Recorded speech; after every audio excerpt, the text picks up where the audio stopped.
Often too difficult, yeah, to look at it by eye because I have about 40 of these graphs for different cells and different genes, and soon I'll probably have 1,000 times 4, so 4,000 of them.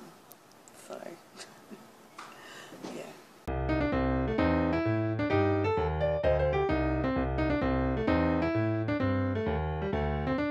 Today I get to talk to Lizzi, who's a bioinformatician, and we're going to be whispering because we're in an open out lab and there are other people around us doing work, so I hope that's okay. So I would say that bioinformatics is essentially it's a data-driven science. It's the use of computational and statistical tools to look at genomic data. Genomic data means DNA, RNA and protein. This is definitely not bioinformatics because bioinformaticians don't ever set foot in a lab. And this is relevant to bioinformaticians is because they need to get the data from somewhere. So they will get it generally from someone in the lab, or if they have had a background in biology, they can generate it themselves. But normally you will focus on one or the other. I was trained as a molecular biologist, so I would do all this sort of stuff, like all the time, every day.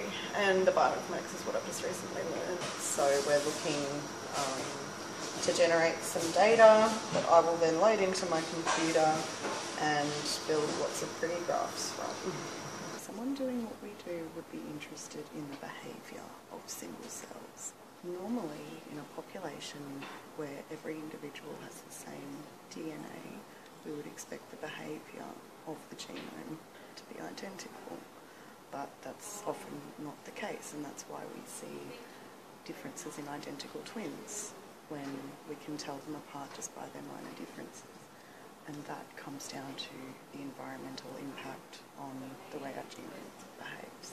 So what we look at here is a molecular readout of those differences. I'm a bioinformatician who will interrogate the data at a computational level and come up with sort of statistical analyses to assess whether the differences that we're seeing in the phenotypes are more than what we would expect if we were looking at chance. I will get a file of one of the machines in our lab, and that file will often be in a really funny format that I can't just plug into my computer and use, so I need to build infrastructure which will put the data in a format that's usable by the software that we use, and then I will write programs within that software to analyse the data. It's like a lot of coding and a lot of programming. You want to break the data into different cell types, or you may want to break the data into different gene types, and you have to figure out essentially how your data relates to the question that you're asking and find the best possible way to display it. I find it to be the most difficult part of bioinformatics is to visualise the data.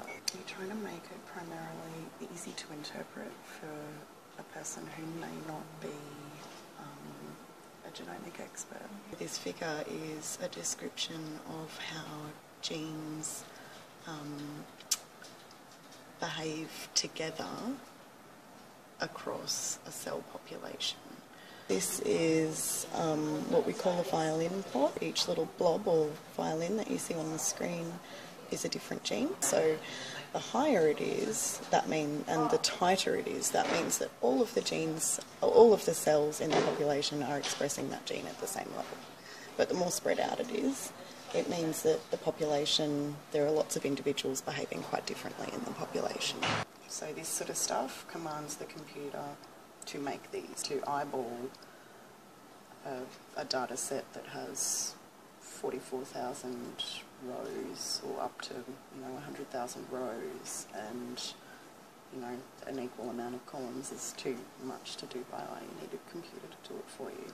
Historically, biology has always been driven by the lab, and the tables are really switching. We're doing a lot more automation in the lab, and because of that we're generating a much larger amount of data you need more people power to analyse the data than you do to generate the data. I think it's received a lot more attention since sequencing of the genome because people are now becoming aware that that data analysis is a very important part of the job. It's difficult because it's such an enormous field that you do need to have a very general knowledge of a lot of different facets of both biology and statistics. Well, thanks for showing me everything today, Lizzie. That's okay, Steph. We should probably both get back to work.